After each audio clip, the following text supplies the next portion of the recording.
घरकुल लाभार्थ्यांचा इशारा, 7 दिवसात निधी न मिळाल्यास महामार्गावर रास्ता रोको। नमस्कार, आपण पाहत आहात पोलीस टाइम्स मराठी न्यूज, तुमच्या आवाजाला न्याय देणारे व्यासपीठ। प्रधानमंत्री आवास योजनेअंतर्गत मिळणारा घरकुलाचा निधी दीर्घ काळापासून रखडल्यामुळे रायपूर परिसरातील घरकुल लाभार्थ्यांना गंभीर अडचणींचा सामना करावा लागत आहे। वेळेवर हप्ता न मिळाल्याने अनेक लाभार्थ्यांची घरे अर्धवट अवस्थेत असून त्यांच्यावर मोठे आर्थिक संकट ओढावले आहे।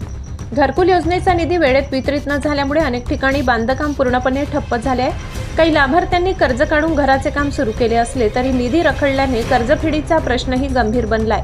परिणामी लाभार्थ्यांमध्ये तीव्र असंतोष निर्माण झालाय। या पार्श्वभूमीवर संतप्त घरकुल लाभार्थ्यांनी प्रशासनाला थेट 7 दिवसांचा अल्टिमेटम दिलाय।